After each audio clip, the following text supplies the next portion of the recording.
નમસ્કાર દર્શક મિત્રો, હું છું દિનેશ સોલંકી અને સીધા સમાચારમાં આપનું સ્વાગત છે.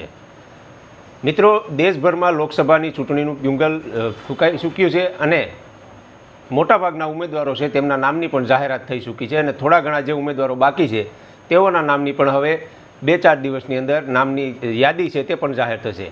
હવે જ્યારે જે ઉમેદવારોના નામની યાદી જાહેર થઈ ચૂકી છે તે ઉમેદવારોએ પ્રસારના પણ શ્રી ગણેશ કરી દીધા છે અને ઉમેદવારો છે તે પોતે મતદારોને અને પોતાના કાર્યકરોને મનાવવા માટે અવનવા પ્રવચનો આપતા હોય છે.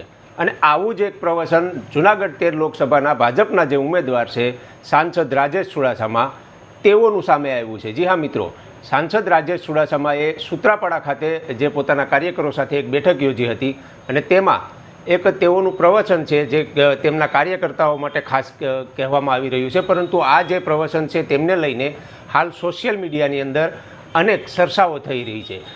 આ ચર્ચાઓ જે થઈ રહી છે તે શું છે તે પહેલાં આપણે સાંભળશું રાજેશ ચુડાસમા શું બોલી રહ્યા છે. ચંદ્રેશભાઈ વાત કરતા હતા કે 10 વર્ષ પહેલાનું ભારત અને 10 વર્ષ પછીનું ભારત, આ એટલા માટે યાદ રાખવું પડે કારણ કે માનવ જીવનનો સ્વભાવ હોય છે ભૂલવાનો. આપણે ત્યાં લગ્ન થયા હોય અને લગ્નમાં આપણે બાજુવાળાને આમંત્રણ આપ્યું હોય કે રાતને દિવસ આપણે ત્યાં હોય અને એમણે આપણે ત્યાં વધામણું કર્યું હોય, 2 વર્ષ પછી આપણે એને ત્યાં લગ્નમાં આમંત્રણ મળ્યું હોય, ત્યાં જવાનું હોય, આપણે રાતને દિવસ એની ભેગા હોય તો એને હું વધામણું કર્યું હોય આપણે કાયમી યાદ ન હોય.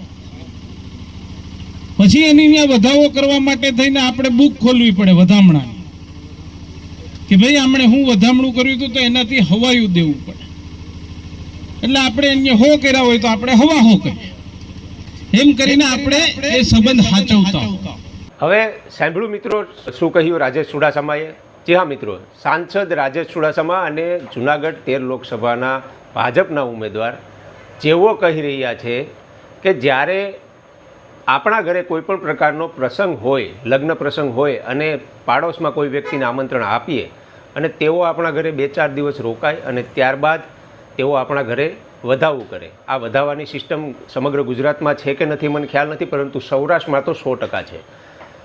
મિત્રો, રાજેશ ચુડાસમાનો કહેવાનો અર્થ એવો છે કે જ્યારે તમે અન્ય વ્યક્તિ, સામેવાળી વ્યક્તિના ઘરે પ્રસંગમાં જાઓ છો અને એ જે વ્યક્તિ છે તેમના ઘરે તમારે વધાવું કરવાનું થતું હોય છે ત્યારે તમારે જૂનો જે છોપડો હોય છે એટલે કે બુક હોય છે તેમને ખોલી અને ચેક કરવું પડે છે કે સામેવાળી વ્યક્તિએ કેટલું વધાવું કર્યું છે અને એ વધાવું જોયા પછી આપણે સવાયું અથવા દોઢું વધાવું કરીએ છીએ.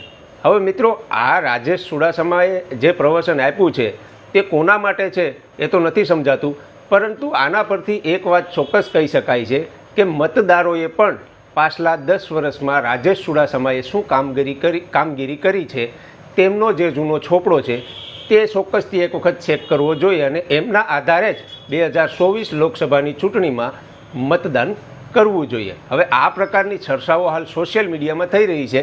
હવે જોઈએ જ્યારે મતદાન થાય છે અને જ્યારે મતગણતરી થાય છે ત્યારે ખબર પડશે કે જે રાજેશ ચુડાસમાએ જે પ્રવચન આપ્યું હતું તેમની કેટલી અસર થઈ છે.